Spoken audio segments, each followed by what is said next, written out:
All right, Rob, let's watch you hit a couple there, mate.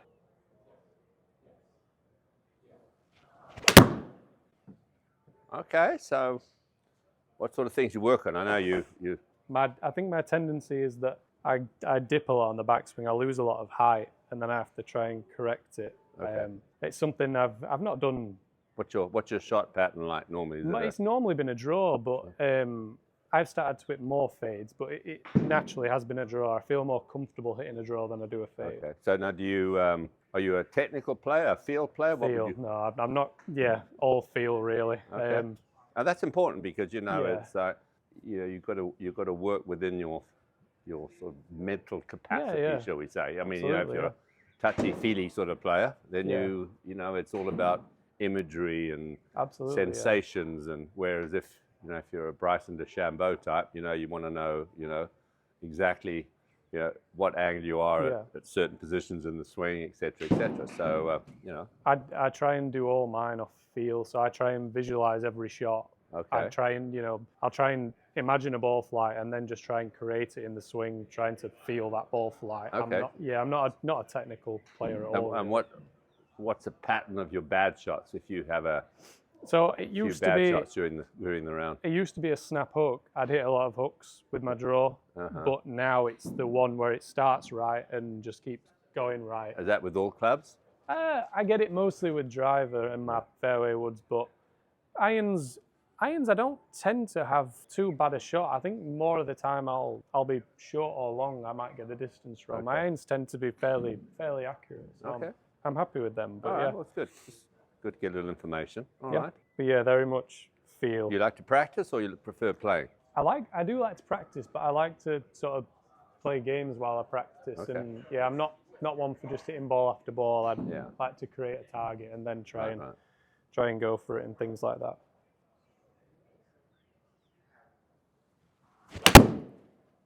And you got any swing feels going right now? Yeah, just trying to keep your height. Is that something? Yeah, I'm trying to feel taller because I noticed that this happens, and I feel when that happens, badly, that's when I get stuck and up here. Right. And I don't get very good contact on the ball either. Okay. So I'm trying to feel as tall as I can on the backswing, really.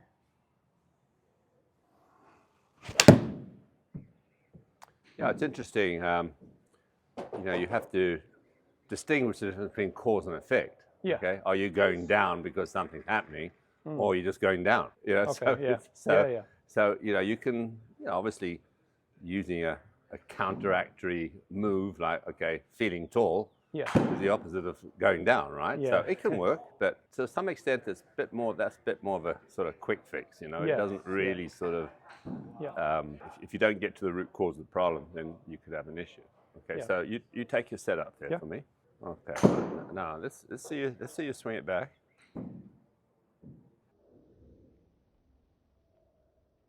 Yeah. It's interesting how. I mean, if you look at I'm really. Yeah, I'm a takeaway expert. I don't mean Indian food. Okay, I'm talking about the start of the swing, right? And so, to me, when I say expert, it's an area that I focus on a lot. Yeah. Because there's no question to my mind that so many flaws in the golf swing can be sourced at the very start. Yeah. Okay. And now, if we look at your swing, we can see quite clearly how your hands work away from you here.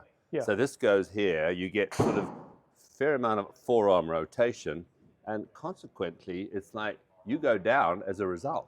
Okay, yeah. You see what I mean? Yeah. So it's as if you can get a little better handle on how you start the swing. So let's stick on my little straightaway tool here. Yeah. Let's have a look here. Let's get it out. This really is a takeaway fixer. We've actually, in all our studies, I think we've got 8 different bad takeaways. I mean, you're a good player. I mean, and so you can compensate for that. The thing is, the swing is it's a sequential motion, right? Yeah. So it's almost like, if you get the first chain right, good chance the second chain is going to be okay. Yes, if the first chain's wrong, now somewhere during the swing, you're going to make a compensation for it. Yeah. Now, players do.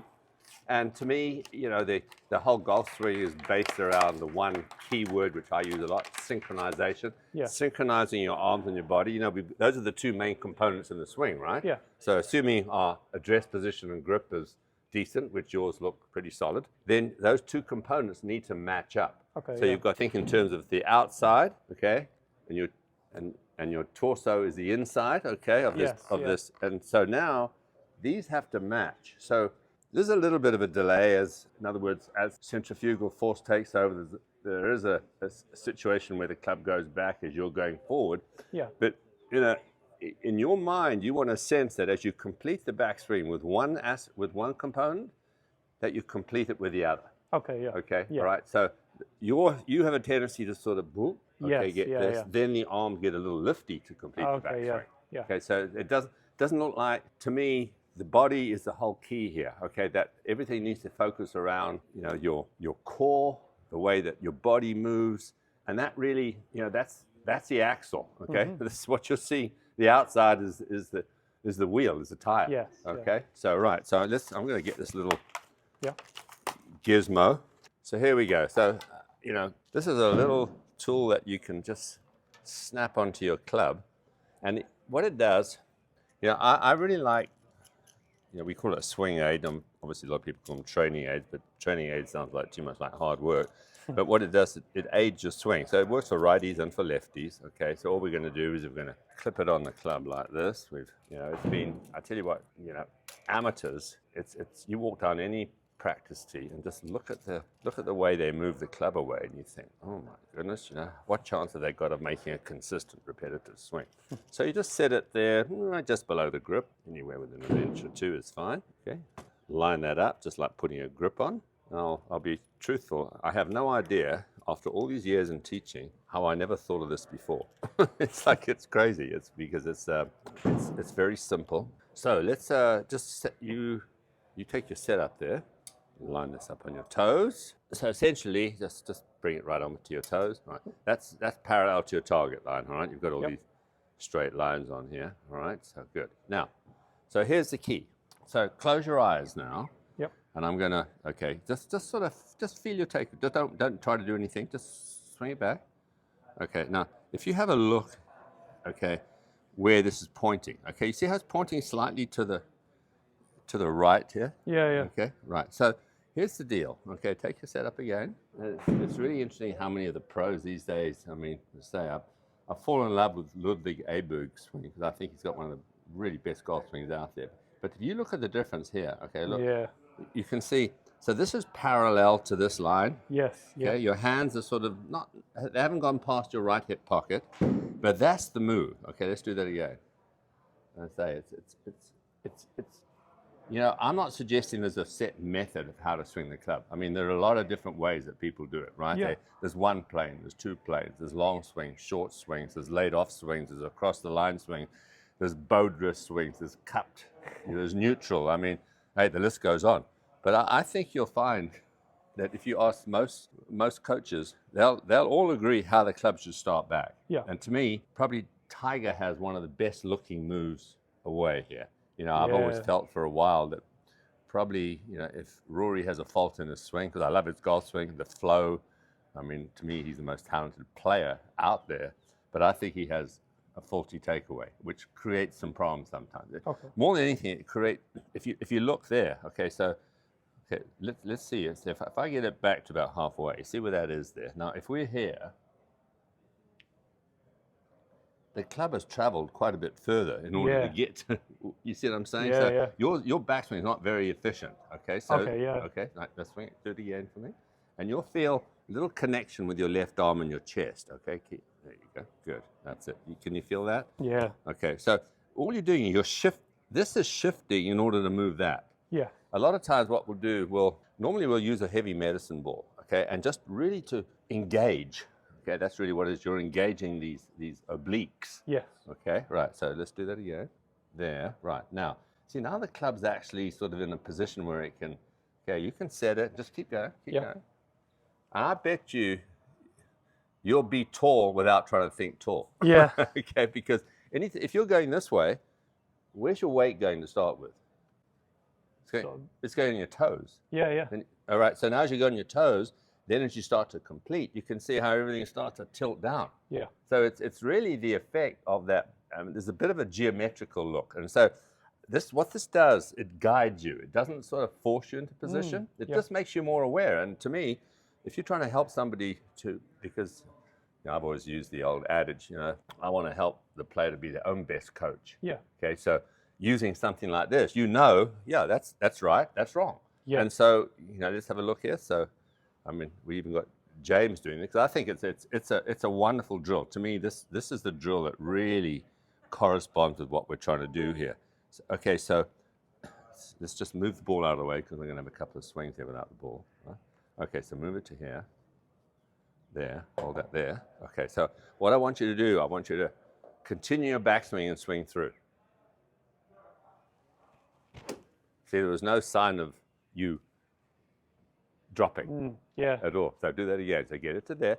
Try to keep the arms fairly relaxed. So I want this moving, okay? I want the core moving, okay? As Ernie else describes it, you get your belly button moves. So it's not just moving it there with your hands. No. Okay? It's like the club, the hands, the wrists, the arms, even the shoulders and chest to a certain extent are moving, because this area, okay, this section here, sort of from your navel down to your crotch, is shifting and moving, okay? So that's the engine of the swing. There you go. Right, now just set it and carry on. Okay, right. So what I want you to do now, I'm going to get you to hit a ball starting from there. Okay. Okay, so right, let's get a ball out there, okay? So you can hit it nice and easy. Yep. But you get there and check it if it's not right. And so what you've got to look at is that yellow line relative to the stick on the ground. Okay, so go ahead, swing it back. That's it. So you see, so it's a pretty short movement. Now, if you're out here, look where that is. Yeah. You can see. All right. So it's way beyond it, but it's also looking to the right. Yeah. Okay. Now, let me just say one other thing here. Yeah. With most amateurs, okay, most players, as they take it back, that will look here. Okay. So that's one of probably the biggest issue for amateur golfers. Okay, is that they whip it in. This is pointing behind them here. So here we go. Watch. That's it. Yeah. There you go. Now, feel a little connection here. Yeah, definitely. Now from here, right, come on, just wind it up there. Come on, it almost feels like you're stretching up this right side. Can you feel that? There you go. Good. You can breathe. Okay. Right, let's see. So get to that point. Just relax your arms. We'll check, double check. Just look at it. Okay, right, now carry on. Looked a little different. Huh? That felt great. Did it feel different there? Yeah, definitely. You see, so it's like, once you've made that start, it's like you don't have a lot of swing thoughts, which is great. I mean, look, the less the better. Yeah. Okay, if you've got, if you're trying to figure out exactly where you are at every point in the swing, it's tough. I mean, and the nice thing about it then, you can actually start to work a little bit on how your body's starting to work. How you, all the modern terminology, using ground forces and getting this left side sort of down so you can then clear and rotate. But it's hard to do that if the club is out of sync with your body. Yeah. Okay, so let's hit another one. Yeah. And then maybe you can get like Ludwig and sort of, get there, have a look at it, then get back to the dress, and then just pass through that spot and you're in great shape. Hold it there. Good. Right. We'll change his name to Ludwig now. Well, I'm happy with it. It might end up costing me a lot of money because we play a lot of matches. That feel different? Very, yeah. And it's simple. It's not that complicated. No. I mean, to me, you can ascertain that so many people's issues. I mean, it's the first thing I looked at when I saw you. I mean, watched you hit a few. I mean, the gap got wider. Yeah. Okay. Your forearm over-rotated, okay, in order to compensate. And then from there, the body then reacted and went down. Yeah. So, yeah, you'll want to stay tall, but it's like, hey, that's the effect, not the cause. Yeah. Okay, let's hit another one. So this is a fantastic drill. I mean, we've got people playing like this now. Why? Because their synchronization improves. I mean, even amateur, it's just higher handicap amateurs, they start to hit the ball out of the middle of the club face. It's like, this looks a lot different. A lot different. Yeah. All right. You can up the bets next time with James. It still owes me from yesterday, actually. All right, keep the arms relaxed. And this is the same with every club. It's amazing. Even little pitch shots, you want to sort of have the same look. And the great thing about this, especially for better players, what I like about this, which we don't talk about a lot, but okay, take your address. I'll just finish off with this with you, because I mean, you're in good shape. I mean, Thank you. You're easy. That's it. You see how the butt of the club's actually got closer to your right leg there? It's like the top is actually moving in slightly, right? The club head is actually moving inside the line, believe it or not. It's not, you know, I never want to get the club head behind the hands, obviously. But the great thing about it, okay, now you've got the yellow line to look at. Okay, now complete your backswing. And this is a really good image. I mean, you're never going to see it, obviously, because the club's moving too quickly. But now you swing through here. Watch. Okay, rotate your body now. Now just look where this is now returning to. Oh, okay, yeah. You see how now you've got that back in position, yes, right? Yeah. Well, we see with a lot of better players, you know, the club's sort of over here, okay? High handicap, it's over there. But you can see, they're perfect. See, now you've got that sort of the forward lean with the shaft, your hands are leading, and your club's right back in position. Yeah. So it really, you know, it gets you on the right plane early on in the backswing. Yeah. And then it's just a matter of, hey, using the bigger muscles to wind up and let it go. Yeah, oh, that's brilliant. What do you think? So you've got something really good to work on. And you can get in a mirror. And, you know, using the great thing with the straightaway is that, you know, you use it periodically. I mean, I've got players that use it a lot. Some players, hey, they just use it just every so often, just to check, to make sure, because the big problem with this game is what we feel we do and what we actually do are two different things. Yeah. So even though you may think, okay, but now this is, you know, you don't need a mirror, you don't need a video camera. You can actually just say, yeah, that's good. And doing that drill, throw a few of those in. Yeah. Then obviously then you've got to get into the sort of the full swing action. Yeah, yeah. You know, but it's, I mean, hey, you might start off a new fashion starting from here. No. That's brilliant. Thank you. All right, Rob, pleasure. David. Thank you. How was that?